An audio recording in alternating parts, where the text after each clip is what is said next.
그의 영혼은 평안히 살고 그의 자손은 땅을 상속하리로다. 여호와의 친밀하심이 그를 경외하는 자들에게 있으며 그의 언약을 그들에게 보이시리로다. 아멘.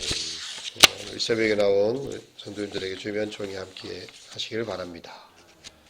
25편은 다윗의 시입니다. 그가 겪은 수많은 투쟁과 또 그 가운데서의 자신의 범죄와 그것에 대한 회개, 그가 겪었던 깊은 고뇌가 이 시편 25편에 투영되고 있습니다. 그래서 그는 하나님의 마음에 합한 사람이죠. 죄를 짓지 않아서 합한 사람이 아니라 그 죄 때문에 마음 아파할 줄 알았기 때문에 그렇게 시를 짓고 하나님의 긍휼과 자비를 구하고 있기 때문에 그는 하나님의 마음에 합한 사람이었던 것입니다. 다윗의 그 수많은 시간들 속에 아마 노년기에 이 시를 적지 않았나 보고 있습니다. 왜냐하면 7절에 보면 여호와여 내 젊은 시절의 죄와 허물을 기억하지 마시고, 이 다윗도 자신의 젊은 시절을 한번 돌아볼 시간을 갖게 되었습니다.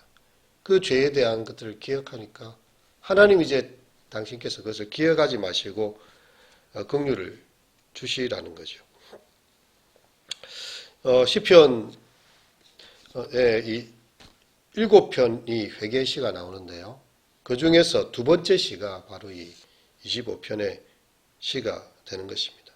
그는 자신이 범죄한 후에 정말로 진심으로 슬퍼하고 있고 그 슬픔 때문에 이 시를 적게 된 것입니다. 22절로 이렇게 구성이 되어져 있는데요. 히브리어 알파벳은 22개입니다.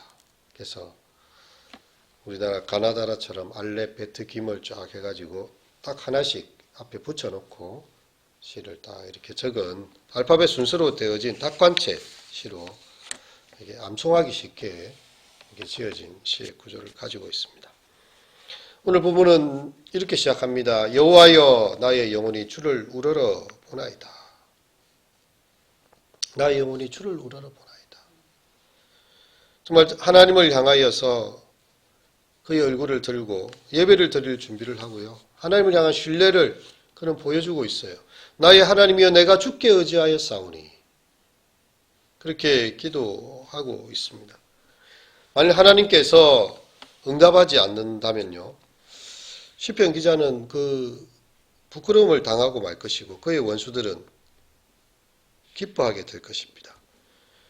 하지만 하나님께서는요. 당신의 자녀들을 돌아보고 계시지요. 그래서 그는 2절의 기도로부터 3절로 나아가고 있습니다. 주를 바라는 자들은 수치를 당하지 아니하려니와 까닭없이 속이는 자들은 수치를 당하리이다. 하나님을 우러러보는 사람, 주님을 기다리는 사람, 주님께 의지하고 바라보는 사람은 수치를 당하지 아니할 것이다. 그리고 원수들은 수치를 당할 것이다. 이 성 어거스틴의 이 고백록도 이렇게 어떻게 보면 참회록이죠. 다윗의 시처럼 회개의 글들을 남긴 것입니다. 여러분 사람이 인생을 이렇게 뭐 정리하거나 마감하려고 할 때에 글을 남기는 경우들이 많아요. 책을 내거나 글을 남기거나 기록을 남기는 것입니다. 그 수많은 시간들에. 그러면 자서전을 내는데 자서전에는 자기가 잘한 것만 적지요. 자기의 공에 대해서만 칭찬을 하고 또 다른 사람들에게 글을 적어달라고 부탁하기도 합니다. 내 인생이 이렇게 화려하고 아름다웠다. 그런데 이 어거스틴은 그렇지 않았습니다. 다윗도 그렇지 않아요. 자기의 죄를 이야기합니다. 나는 이런 죄인이었다. 어거스틴은 어릴 적부터 살아오면서 자기의 죄를 하나하나 다 고백하고 있습니다. 있는 죄도 감추어가지고 없는 것처럼 만들려고 하는 세상 가운데서 굳이 다른 사람이 말하지도 않고 모르는 자기 안에 있는 죄들을 다 적어놓고 나의 이런 연약함들이 있습니다. 내가 이렇게 하나님 앞에 범죄하였고 누구에게 범죄하였습니다. 이렇게 글을 남길 수가 있는 이유가 무엇일까요? 하나님 앞에서는 주님을 바라는 사람들은 수치를 당하지 아니하기 때문에 그 죄가 용서함을 받은 것이기 때문이고 이제 지나간 것일 뿐 자기의 삶에 지금을 얽매이지 않는 것. 어거스틴의 그 참회록을 적은 이유에 보면요. 이 시편의 구절에 근거하고 있어요. 하나님을 바라는 사람은 수치를 당하지 않는다. 자기의 자녀들을 부끄럽게 하지 아니하신다. 그러니까 그는 자신의 참회록을 남겼습니다. 우리는 그 글을 보면서 하나님 앞에서 자기의 부끄러움을 아는 사람, 참 이러한 사람들이 정말 위대한 사람들이구나. 그렇게 보게 되는 것이죠. 시인은 본문에서 하나님께서 기억해 주시라는 단어로 3번의 이야기를 하고 있는데요. 첫 번째는 하나님께서 과거에 그의 인자하신 행위를 기억해 달라고. 6절에 보면 여호와여 주의 긍휼하심과 인자하심이 영원부터 있었사오니 주의 이것들을 기억하옵소서. 하나님은 나에게 인자하신 분이시지 않습니까? 그렇게 하나님께서 그런 분이심을 기억해 달라는 것이고요. 두 번째는 여호와여 내 젊은 시절의 죄와 허물을 기억하지 마시고 이렇게 자신의 죄를 기억하지 말라는 것이고요. 마지막 기도는요. 한 개인으로서 자기를 기억하기를 원합니다. 주께서 나를 기억하시되 주의 선하심으로 하옵소서. 하나님께서 나를 기억해 주시면 주의 선하심으로 나를 불쌍히 여겨주시면 그것이 최고의 복이 되는 것입니다. 그는 하나님께서 정말 하나님으로부터 벗어났던 그의 과거를 돌이켜보면서요. 하나님의 긍휼을 구하고 있는데 그것이 4절과 5절의 내용입니다. 여호와여 주의 도를 내게 보이시고 주의 길을 내게 가르치소서. 주의 진리로 나를 지도하시고 교훈하소서. 주는 내 구원의 하나님이시니다. 내가 종일 주를 기다리나이다. 다윗의 인생에 종일토록 주님을 기다리는 삶, 하나님께서 자신의 길로 가르쳐 주시기를 기다리는 삶, 지도하시고 교훈하시기를 기다리는 삶으로 살아온 것입니다. 그리고 이제 그는 하나님께서 어떤 분이신지에 초점을 맞추고 있어요. 8절 이하에 보면 여호와는 선하시고 정직하시니 그러므로 그의 도로 죄인들을 교훈하시리로다. 온유한 자를 정의로 지도하시며 온유한 자에게 그의 도를 가르치시로다. 여호와의 모든 길은 그의 언약과 정의를 지키는 자에게 인자와 진리로다.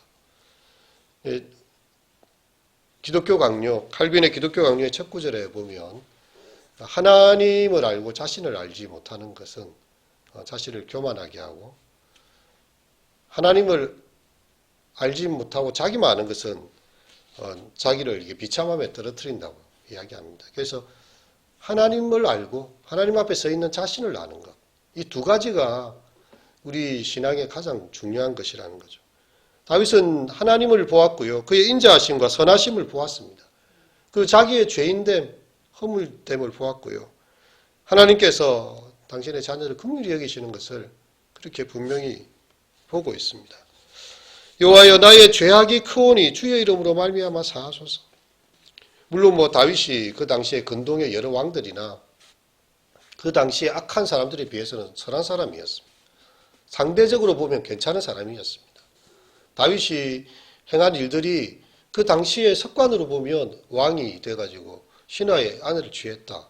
이걸 이집트나 그 바벨로니아나 혹은 그 아수르 혹은 아람의 나라에서 그런 일들은 흔한 일이에요.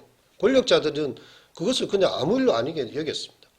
하지만 다윗은 시편 51편에도 고백하지만 하나님 앞에서 주의 성령을 내게서 거두지 마시고 나를 쫓아내지 말라고 하나님 앞에서 통회하고 아파했습니다. 왜냐하면 하나님의 백성, 하나님의 그 권속들 그리고 이 하나님의 자녀로서는 해야 될 일이 아니었기 때문에 그는 하나님 앞에서 큰 죄인이었음을 나의 죄악이 크오니 주의 이름으로 사하소서. 다윗은 그의 죄를 고백하고 있고요. 그 죄를 미워하고 있고 그의 가슴을 슬픔으로 짓누르고 있습니다. 하지만 하나님께서 그를 용서하셨어요. 하나님께서 허물 아니다 하신 것을 누가 허물을 더 주어내겠습니까? 이제 자신의 죄로 더 이상 비틀거리지 않고요. 이제 하나님을 향하여서 그는 노래하고 있는 것이죠. 확신의 참말을 되풀이하면서 이렇게 이야기합니다. 여호와를 경외하는 자 누구냐? 그가 택할 길을 그에게 가르치시리로다. 여호와를 경외하는 자. 이제 하나님께서 그 길을 가르쳐 주십니다. 14절에 보면 여호와의 친밀하심이 그를 경외하는 자들에게 있으며 그의 언약을 그들에게 보이시리로다. 하나님을 경외하고 두려워하는 사람. 그에게 하나님의 친밀하심이 있고요. 하나님은 그 언약으로 이끌어 가시는 것이죠. 그리고 15절에서 21절에 보면 이 마지막 기도가 나오고 있는데요. 내 눈이 항상 여호와를 바라보면 내 발을 그물에서 벗어나게 하실 것이미로다. 이제 그는 여호와 하나님을 향해서 그의 눈을 다 고정하고 있습니다. 종일 주님을 바라보고 있는 것이죠. 하나님께서 그를 그물로부터 건져내시고 여러 가지 위기로부터 건져내셨음을 그는 보고 있습니다. 이 시편을 적을 당시에만 해도 여전히 환난과 원수들이 그를 괴롭히고 있어요. 주여 나는 외롭고 괴로우니 내게 돌이키사 내게 은혜를 베푸소서. 지금도 공고한 가운데 있습니다. 하지만 하나님께서 친밀한 사랑으로 자기를 구원해 내셨고 그를 도우셨음을 기억하면서요. 이제 그의 하나님께서 얼굴을 돌이켜 주시고 이 외로움과 공고를 종결시켜 주시기를 마지막으로 간구하고 있는 것이죠. 20절에 보면 나의 영혼을 지켜 나를 구원하소서. 내가 주께 피하오니 수치를 당하지 않게 하소서. 하나님이여 이스라엘을 그 모든 환난에서 속량하소서. 이 새벽 우리 또한 하나님의 말씀 앞에서 우리 자신을 돌아보고 하나님의 긍휼과 자비를 구하는 기도, 구원의 은총의 이 새벽이 되시기를 축원합니다. 기도하시겠습니다. 여호와의 친밀하심이 그를 경외하는 자들에게 있으며 그의 언약을 그들에게 보이시리로다. 내 눈이 항상 여호와를 바라보면 내 발을 그물에서 벗어나게 하실 것이미로다. 하나님, 우리가 이 새벽 나와 주님의 얼굴을 바라보며 당신의 긍휼하신 권총을 간구합니다. 주님, 참 주님께서 우리를 기억하시고 주님 앞에서 우리의 죄가 크지만 주님께서 우리의 죄를 사하시면 우리가